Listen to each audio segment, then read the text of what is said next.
Hello, ladies and gentlemen. I'm Omkar Nikam, your host on Space to Ground, a podcast by Remos Space Systems. Before we jump into the series of episodes, I would like to mention a brief introduction to the Remos Space Systems. Remos Space is a company setting new standards in the satellite ground station technology and business, known for their pioneering work in the satellite ground station market, including the state of art antenna systems, high speed data downlink capabilities, and advanced telemetry tracking and command services.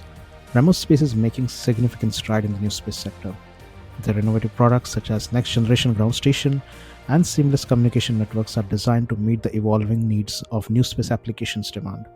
In fact, their products are designed to support a wide range of satellite missions, including Earth observation, satellite communication, primarily ensuring and reliable and efficient communication between satellites and ground station.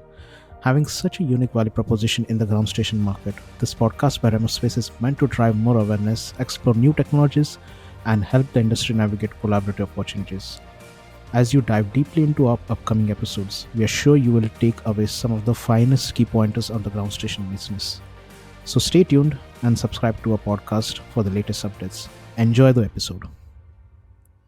Hello and welcome to the new episode of Space to Ground podcast with Remos Space System. So in this episode, we are not looking specifically into the ground stations or in general, just only the technical aspects of the industry, but you're also going to look at more on the military side, but that too also from a strategic lens. So today's topic is the militarization of commercial space when commercial satellites become a strategic assets. And I would like to welcome on this episode my industry colleague and a good friend as well, because previously we had done an episode with her and it was really going good. So I would like to welcome on board again Victoria Samson. Hi, Victoria. Welcome to the podcast. Hi, Omkar. Thank you so much for having me. I'm really happy to be back. Absolutely. It is great to have you as usual. I have been following your posts. Things have been quite busy. And yeah, who doesn't like to read SWF reports? I think you always post it out. And I think that's a reference point for everything and anything when it comes to defense and security as a starting point. I appreciate that. Thank you. Yeah. So yeah, thank you very much,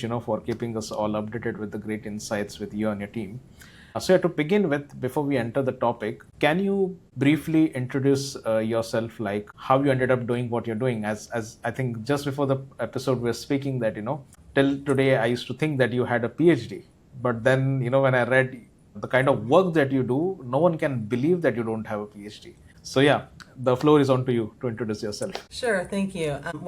Victoria Samson, the Chief Director of Space Security and Stability for the Secure World Foundation. We're a nonprofit that focuses on the long-term sustainable use of outer space. So interestingly, I am not what I would say is a space person. It's funny, I work with a lot of people who went to space camp. They would love to go up into space if they could. Not me at all. I was always very interested, and I still am, in international relations. And so that's what I studied. My degree is in political science.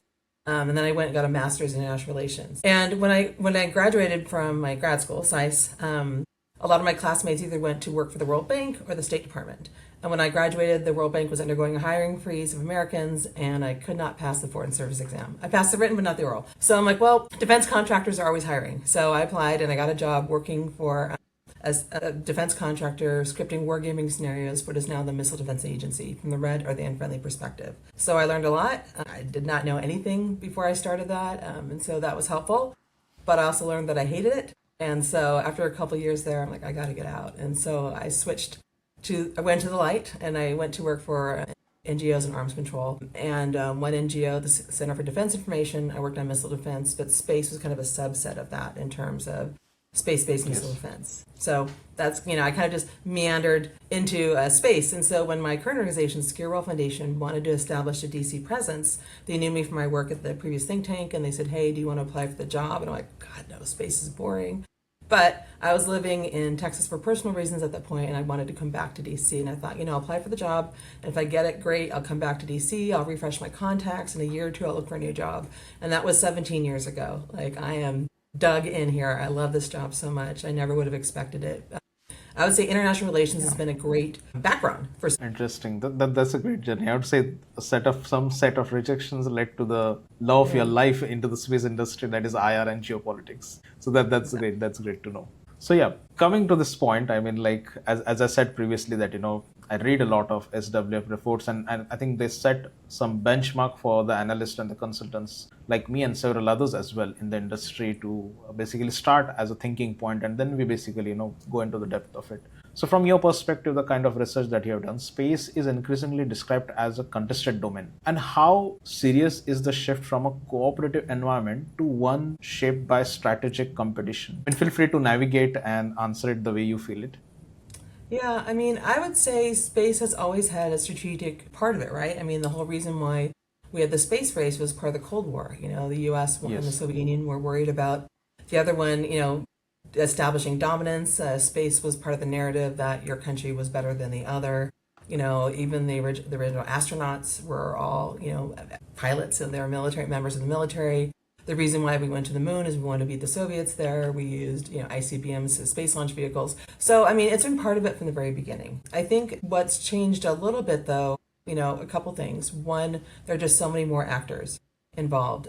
Yes. We've gone from where a few countries are able to get into space, where now I think over 100 countries have satellites. And Yes. I'd have to count, but over a dozen countries can launch satellites. So, there are a lot more countries involved, a lot more space data and services are being used by pretty much a lot more people. I would say pretty much every single person on this planet in some way, shape, or form is a user of space data and services. So there's a lot more interest there. And there's newer activities occurring in orbit. It's not just we're using space for Earth observation or telecasting, although that obviously is still being used, but you're seeing things like, in space manufacturing, looking at on orbit servicing, things of that nature. So that's all changed. And just as space becomes more important to countries, whether it's your economy, your national security, how your society functions, there's more of an incentive for your adversary to somehow deny, degrade, disrupt, destroy, your access to your use of space.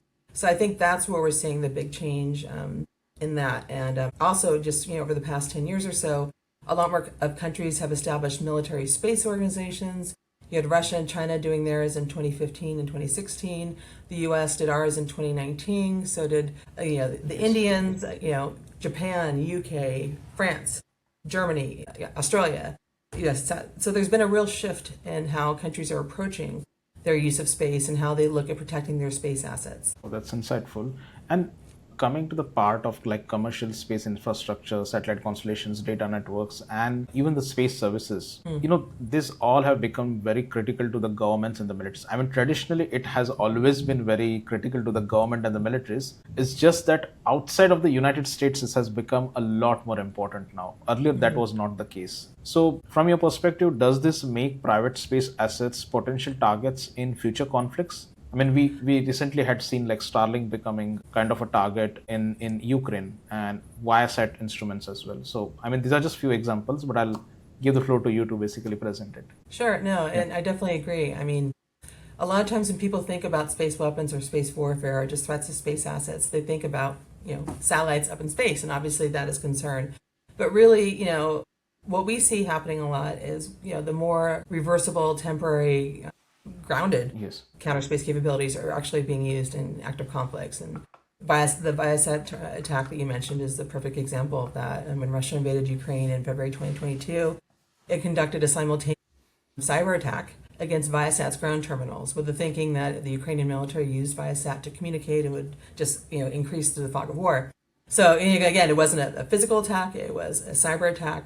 And it had consequences for entities outside the Ukrainian military. The thousands of civilian users of Viasat were affected as well. So definitely, we've seen it's being used as a target. And then Starlink, well, there's Russia, but interestingly enough, both the Russian and Ukrainian military are trying to use Starlink for, guiding their drones and things like that. And again, the commercial sector has always been part of the military use of space. I think the commercial sector carries something like 75% of military communications. It's always been part of it. But what we're seeing now is the thinking that if your goods and services, your data and services are being used by combatants in an active military conflict, you yourself are a lawful target. And the laws of armed conflict do agree. You are a lawful target. Now, that doesn't mean necessarily that you can just be attacked randomly. The international humanitarian law, the laws of armed conflict, they had very, important distinctions you have to make to go after other capabilities. You have to show that there's military necessity. You have to have a proportional response. You have to be able to distinguish between combatants and non-combatants, things like that. But you still are a lawful target. So definitely, I think a lot of commercial actors, looked at government clients like, oh yeah, there's so much money there. This is great, and not really realizing like, oh hey, there could be consequences to us, actual physical consequences to us as a company because of this new client. Cool. So that's something that's being thought about. I will say, the U.S. Department of Defense and the U.S. Space Force have all put out commercial integration strategies where they're trying to figure out, okay, how do we deal with this issue? How do we do indemnification, things like that, to compensate companies if they're, have issues because of us. And NATO put out a commercial integration strategy as well recently where they're trying to figure out that too. So I think entities are trying to wrap their heads around this, but it's still early days of thinking about it. Okay. So, just for the purpose of the audience, because every set of audience listens to this podcast. So, you mean that the strategy has not been yet basically revealed or basically deployed to counter such threats, or is it in the process at the moment? Well, when you say counter threats, there's a couple different ways in which you can interpret that. Are we looking at developing counter space capabilities to protect your space assets? Yes, a lot of countries are developing those capabilities. We have our lovely counter space report where we detail that. Every year we release it, Global Counter Space Capabilities and Open Source Threat Assessment. We cover now this year, we had 13 countries. We added Germany this year. And we look at 5 different counter space capabilities.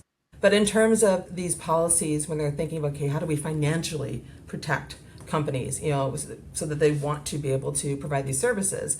Because it's very possible that some companies may be like, look, we would love to have you as a client, but we can't afford to, lose our satellite or have our, our services jammed or things like that, because then we can't provide the service to you, but we can't provide our services to other clients, and we're going to lose money. So we're not going to do it at all. So the thinking is, okay, if a military actor is going to be using these commercial services, they need to provide some sort of guarantee that they're going to be provided for. I don't think at this point anyone's looking at, okay, let's say, the U.S. Space Force or the U.S. military uses a commercial satellite to, let's say, conduct intelligence. I don't think anyone's saying, okay, we're going to put up bodyguard satellites around that satellite. I don't think anyone's saying they're going to be like physically do counter space because of that. It's more financial protection, but that's down the line. But right now, I don't think anyone's thinking that. All right. And coming to the part of Earth observation, so we have seen commercial satellites play a very major role in the recent conflict. So how is the rise of private space capabilities changing the traditional military space landscape? There was an example during the Afghanistan exit of US that Iran procured some imageries from commercial satellite providers. Till today, we don't know who those were. But these are the kind of threats that are emerging. It's becoming more and more easy for anyone to procure an imagery and basically carry out an attack. So what are your thoughts on this? Yeah, it's interesting because it used to be, the nation states were the only games in town when it came to providing or obtaining or gathering Earth observation, whether you're taking imagery or things like that. And so it was very easy to control who got access to that imagery, because if, the US government was the one taking those images and they didn't want, country X to have it, well, they made sure they didn't share those images. Done. But now with the commercial sector having capabilities that are often on par or even better than government actors, it's been interesting. Now, there's always been what they call shutter control. The idea that governments will say, hey, we don't want you to show, like in the United States, there's a big deal a few years ago, like the vice presidential mansion was, blurred out on Google Images, that sort of thing. Yeah. But now it's not just the U.S. commercial sector that can do those sort of capabilities, it's international, and oftentimes, again, they're very good capabilities. And so whether or not the U.S. government wants actors to have those images, they can't really do a lot about it. And the case example you brought up recently, with the war in Iran, it became known that the U.S. government was uncomfortable with, U.S. companies sharing imagery. And so a couple companies, Planet and Vantar, they kind of self-censored, and they said, look, we're not going to do any imagery, not only Iran, but pretty much the whole Middle East. And, on one hand, you can understand it because, the U.S. government is a major client and they want to make sure they're not helping the adversary. On the other hand, I've been told by multiple people who also use Planet's images, like, hey, we're clients too, why are we not being denied that? And the fact of the matter is, Iran was able to get imagery from a Chinese commercial company. They were able to get imagery from the Russians and the Chinese. And frankly, even just me reading, reports in the media, and you see pictures, you're like, that's an Airbus picture, which is not a U.S. company. Yes. So it's one of these things where, you can't control it as much as you used to. It's much more, I think, democratic in terms of access.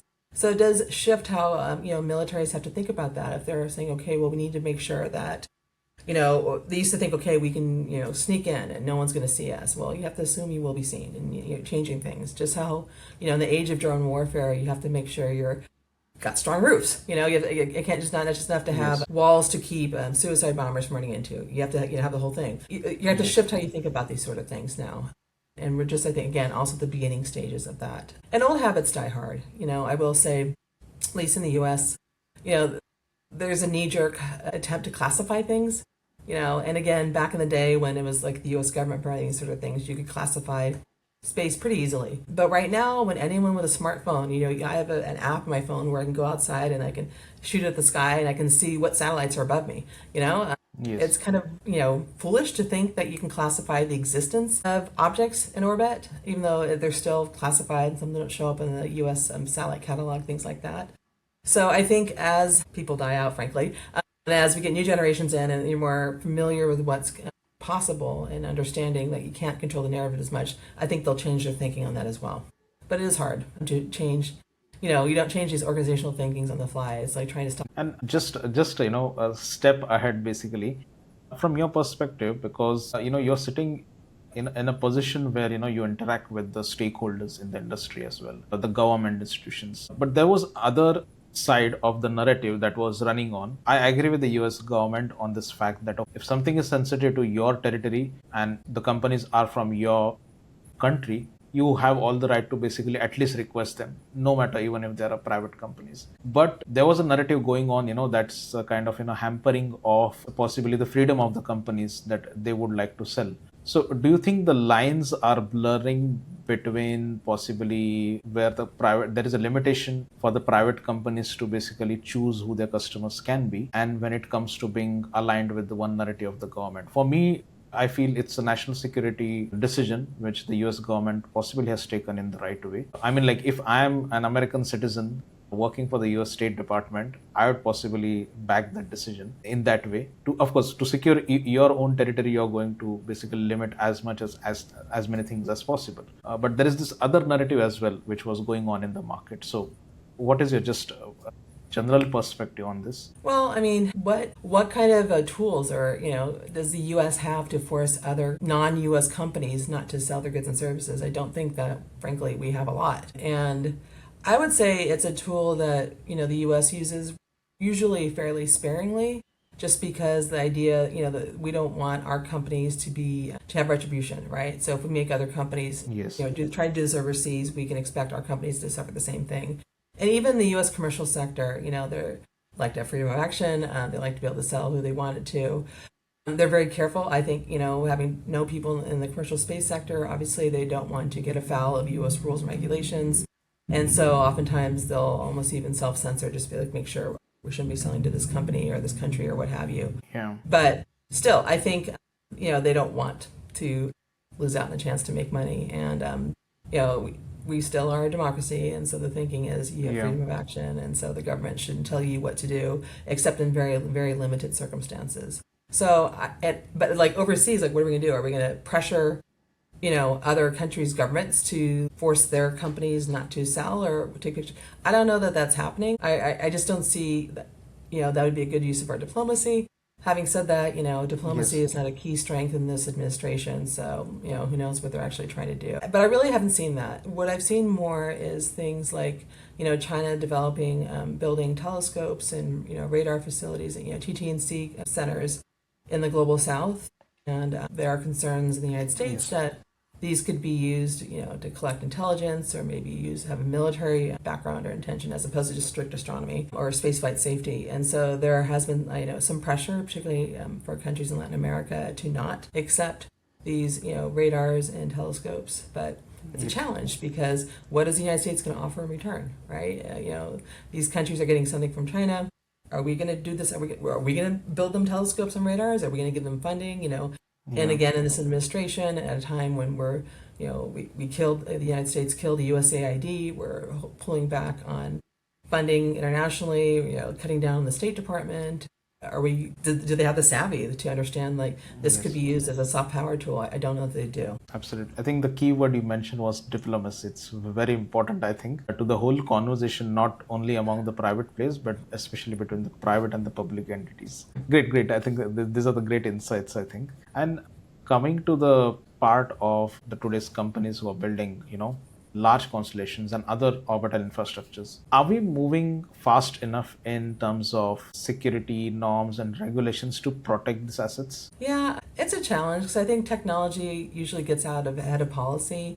Space is Yes. not unusual for that. That's pretty standard. Like, things like Starlink, SpaceX's Starlink. I'd have to check because they keep launching more satellites. Last time I checked, they had, I Yeah. think, like 10,400 active satellites out of a total of 16,000 for the whole world. So they're a big chunk of overall space infrastructure. And I think they're setting some of the norms in terms of how one behaves in space because they're just by sheer numbers they're one of the biggest ones out there. But I don't think that's necessarily a bad thing. I think it's good to have norms that are based on actual practice because Yes. then they make sense. That means that people accept them, they've been tested, et cetera, et cetera. Where I have issues are, if governments say, well, we're just going to let the private sector figure it out and they can set the norms and standards and we'll just go with what they want. Because, I think it's good, to have the private sector involved in the conversation and giving input and, demonstrating what's operationally effective for them. But the private sector's job is to make money. The private sector's job is not to protect the space environment. It's not to make sure it's sustainable over the long term. Those are secondary. And so, you want to make sure whatever becomes standard operating procedure is done in a manner that protects space, which I truly believe is a public good. And by definition, Yes. a public good needs to be regulated and ruled by the government. So the government has a responsibility ultimately to come in and make sure that there are rules and regulations ensuring that space is a stable, predictable, reliable domain for the long term. And honestly, I think sustainability is not contrary to making money. In fact, I think it's helpful. You want the environment to be reliable and dependable, no questions Yes. or, concerns. And so investing in the space environment, I think will pay off. But, even so, we need to make sure the governments are involved in the conversation and making sure that it's done in a manner that lets everyone have continued access to and use of space. Yes, and I would just like to go back a little bit on the counter space capabilities because we finished the conversation about the orbital infrastructure and all. So counter space capabilities, starting from jamming and cyber attacks to anti-satellites weapons as well. These are like all of them are advancing rapidly. I think we saw a lot of countries, including I think India, also tested it very recently, like 2 years ago. So which of these threats should the commercial space sector be most concerned about from your perspective as a industry expert who is consistently basically tracking the threats? What do you think is the most worrisome basically? Yeah, I mean, we cover 5 different counter space capabilities. We do what we call co-orbital counter space, the idea that you put your satellite or your spacecraft into orbit and then it does whatever it's going to do. It could get up close to another satellite to jam. It could go up close to listen to what it's listening to. It could listen to what it's broadcasting. It could, do a laser to affect its communications or its optical sensors. It could release objects at a high velocity, at a low velocity, use an arm to grab it, whatever, or just come up close to it because it can. So we look at that. We looked at direct ascent counter space capabilities, and that's what I think most people think of when they hear, counter space or space warfare or what have you. Yes. And that's when you have an interceptor that's launched from, I say the ground, but it can be ground, air, sea, but basically, not space. And it's the interceptor is launched and runs directly into the satellite that it's aiming at, and kinetically destroys it. It creates a lot of debris. So that's something only 4 countries have done: the United States, Russia, China, and India. And the last country to conduct this sort of test was Russia in November 2021. And I should say as well, no country's ever blown up another country's satellite. These have only been these tests against their own satellites. Yes. And then we look at jamming, electronic warfare, so jamming, spoofing, things like that. We look at directed energy, the idea of using, electromagnetic pulses, energy like that to affect or impact other satellites. And then finally, we look at cyber counter space. So I think in terms of, what operators need to be concerned about, I don't know necessarily. I feel like I need to knock wood when I say this. I don't want to speak into existence, but I don't see a lot of countries using the direct descent, to actually interceptors to blow up satellites for a couple of reasons. One, it creates debris, which means that you just made your operating environment a lot more challenging. And then two, in the age of proliferated constellations, taking out one satellite is not really going to do much. It's not really going to have an impact in the overall mission. And three, you have no plausible deniability. It's very clear who did it. And then four, you've set yourself open up for your satellites to be destroyed like that. So I don't see this much happening. I think the idea of, co-orbital, I think that has the possibility of having, maybe invert an escalation, If you have if you have a satellite coming in close to yours, you don't know what's going on, you may assume that they have hostile intent and respond accordingly. So I think that's a concern. But really what we're seeing all over, jamming, spoofing, and then cyber, I think they're not as sexy as some of the other counter space capabilities, but they're definitely being used and they are effective at their missions. And so, I've heard, U.S. space officials talk about cyber being the soft underbelly of space. And, definitely, I think it's probably the place where there's the most vulnerability. I've talked to new space actors, and they get kind of mad when you see, hey, you have to build cyber in from the very beginning. Because they're like, look, we just want to launch our satellite, while you're making it more complicated, there's a cost involved, and that's low probability, high impact. But the fact of the matter is, any place in the supply chain has a possibility for cyber injection. And, there are consequences all over if you have, a cyber attack in space. Let's say you can't control your satellite, what have you, then you're essentially a piece of debris or a dead rock up there that can affect other satellites. So I think definitely those are concerns to be thinking about. And then one other, low probability but extremely high impact thing that would affect all, I think, space actors, particularly in low Earth orbit. 2 years ago, the news came out that Russia is reported to be working on a nuclear warhead that could, I say could, it has not been, but could be placed into a satellite. And if it were to detonate in space, the electromagnetic pulse, or the EMP that would be released, would be a very crude but very effective anti-satellite weapon. So we know this because during the Cold War, both the United States and the Soviet Union tested these kind of weapons. The most famous one, I think, was in July 1962, when the United States tested a 1.4 megaton warhead and basically took out about a third of the active satellites at that point. Now, granted, 1962, 5 years post-Sputnik, there weren't a lot of them, but, you can imagine, today, what that would be. And for example, I think it took out the UK's first satellite. So apologies to our friends across the pond about that one.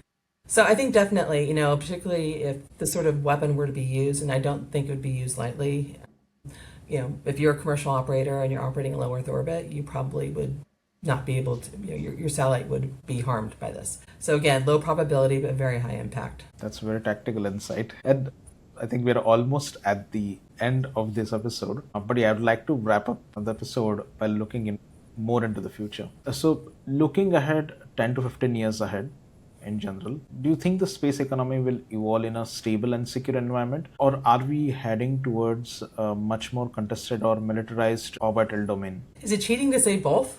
I think definitely we're seeing a proliferation of interest and investment in counter space capabilities.